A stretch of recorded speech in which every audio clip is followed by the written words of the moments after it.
Hello everybody, thank you for taking time out of your busy day to click on this video. In this video I'm going to be doing something a little bit different. I am going to show you how I got started budgeting in case it inspires anybody who is wanting to start. I actually started back in late 2021. So yeah, let's get into it. If you are new, I am Deidre. I'm in my mid to late 30s. I work full-time in healthcare, and I created this channel to help me be even more accountable to my budget. So yeah, back in late 2021, I started just on an Excel spreadsheet, just listing out my line of credit, and my line of credit is my only consumer debt. It was basically like a consolidation loan, but on a line of credit, all you actually have to pay the bank is the interest and any applicable insurance. I have life and disability insurance on mine, meaning if I passed away, it would be completely wiped, and disability obviously probably hoops to jump through, but it would cover a portion of the payment. So yeah, all you technically owe on a line of credit is interest. Obviously, you should be wanting to pay it down, but that is all the bank actually requires from you. So back in 2021, I started out really simply. I just started out by listing my debt. So back in December of 2021, I owed $33,332, and some of this stuff was to figure out how much interest I would owe, and these were my payments. So I just kind of started out there. At that time, I wasn't totally budgeting, but I was trying to get a handle on my debt and just see where I could make some progress. And I have made significant progress and obviously upped these payments by quite a bit as it became way more of a priority later down the road. But if you were getting started, you could easily start out with a piece of paper and a pen. If you're an Excel person like I am, because you can do formulas and it can figure things out for you, start off really simply. So yeah, that is what I started with in terms of my debt.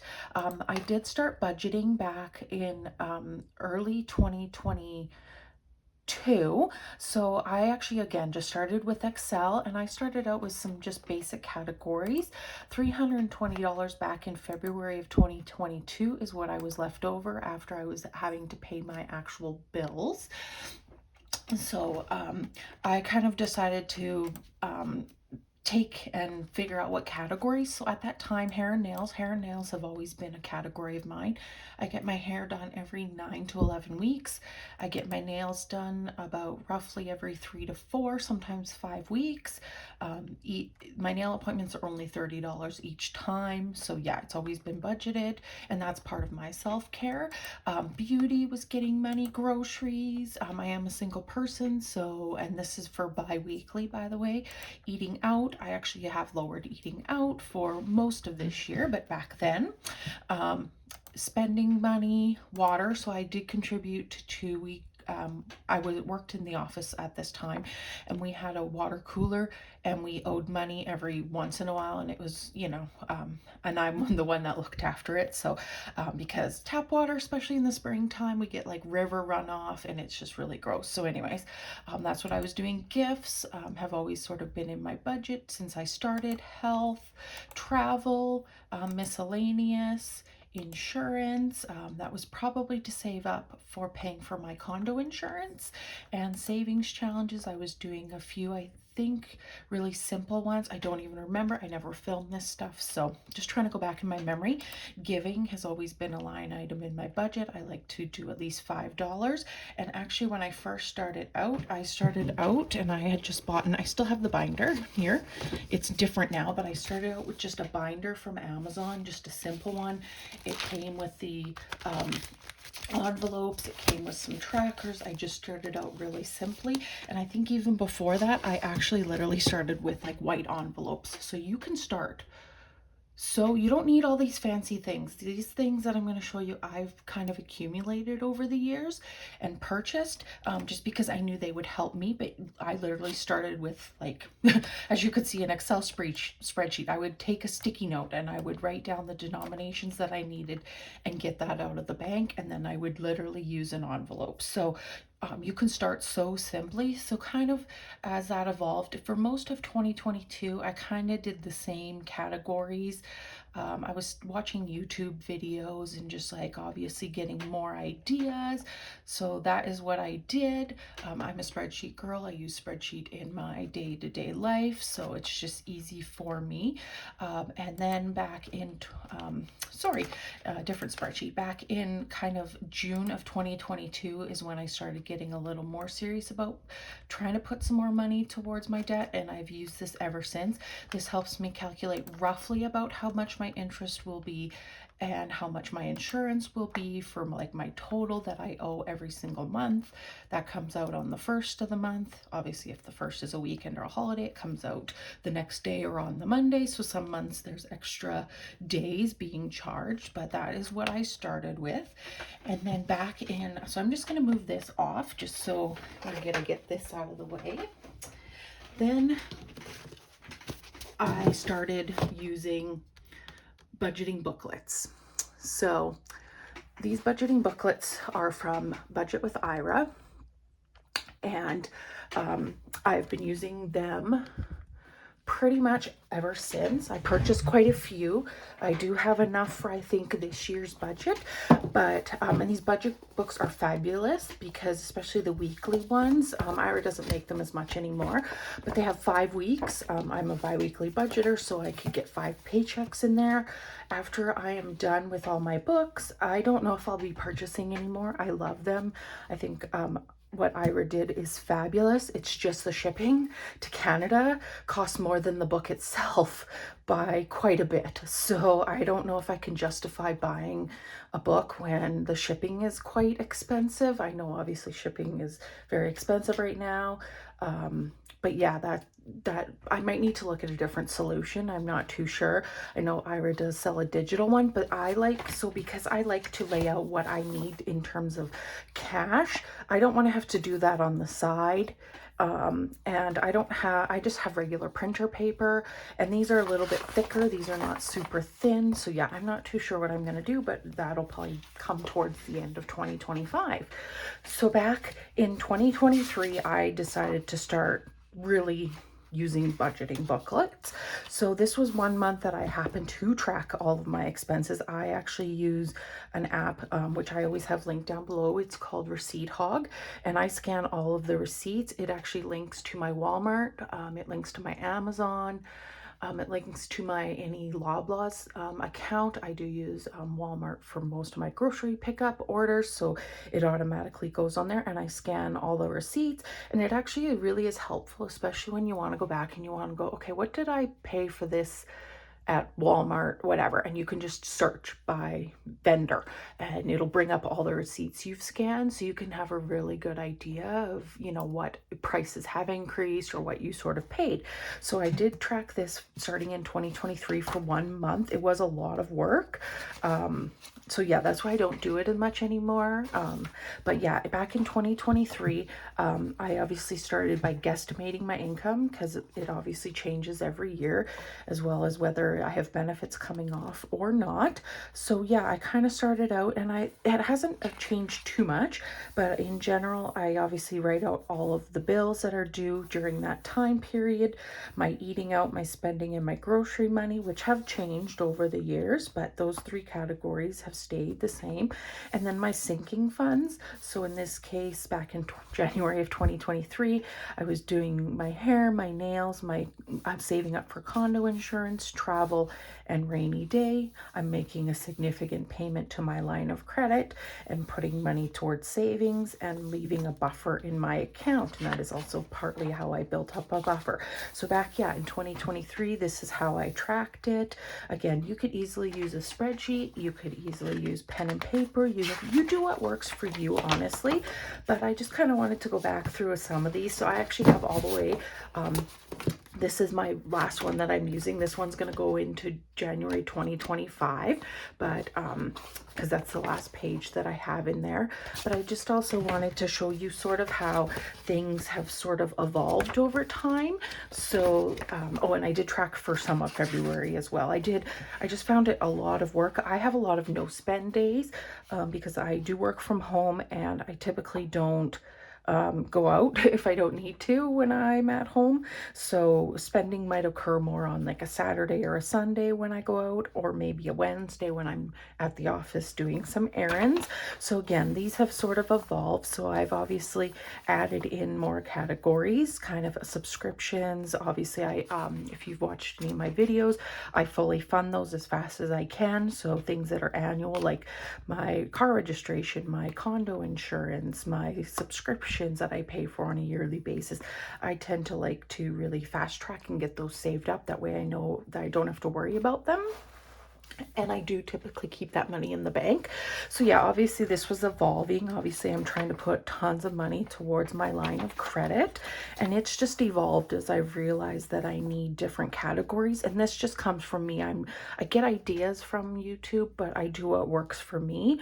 So yeah, like you'll see like furniture kind of comes in, beauty kind of here and there. Like I've been saving obviously for some of these categories for quite a long time. We'll even just jump ahead and let's just pull up a random one. So this one was back in earlier this year in 2024, and at the time I was saving up for my sister's wedding, so that was a priority.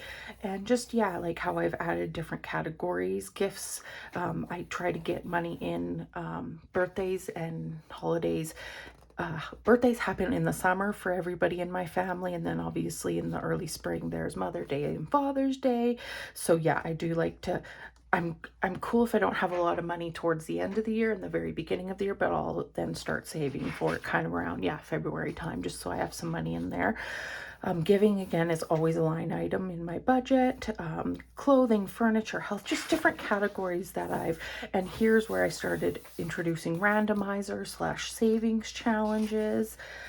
So yeah, that is what I did. So it's obviously evolved over time, and what works for me might not work for somebody else.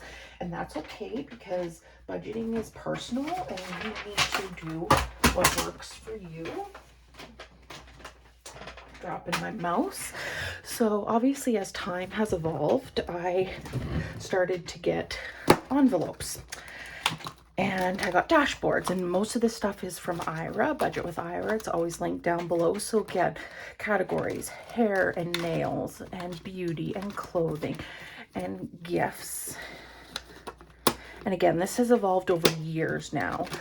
Technology, I realized, is important. I did have to buy a laptop the one time, and I think I had to take it out of savings, which was a blessing, huge blessing. But yeah, I did have to buy a new laptop. The laptop I had just completely crashed. I was doing post-secondary at the time, and I did obviously all my schooling online. It set me into a bit of a panic. So yeah, I couldn't do a ton of research, but I did get a laptop. Knock on wood, it's still working. Giving has always been a category. This is a newer one, saving up for my emergency fund. So again, you have to do what works for you. And so I started introducing randomizer. I don't know where that is, but then I started introducing some savings challenges, and these are some of them that I have and have had. And that just helps me to fund my sinking funds more. And then this year I realized that, you know what, I need, because my goal is to buy a different place in 2026. And I got this idea, probably, I don't even remember who. There's probably been multiple people that I've watched about a month ahead, or, you know, like having a bill, you know, fully funded that you can draw on. Well, I'm pretty lucky in that I have stable employment, and I get the same amount, not every paycheck, but I get the same amount based on whether it's a benefit paycheck or not. So I decided to start doing a month ahead challenge. This binder is from Amazon. Almost all of these in here are from designs by April Field. She's Canadian. So yeah, I decided to start saving up for those. And these are all fully funded, and I'm starting to work on my next set of bills.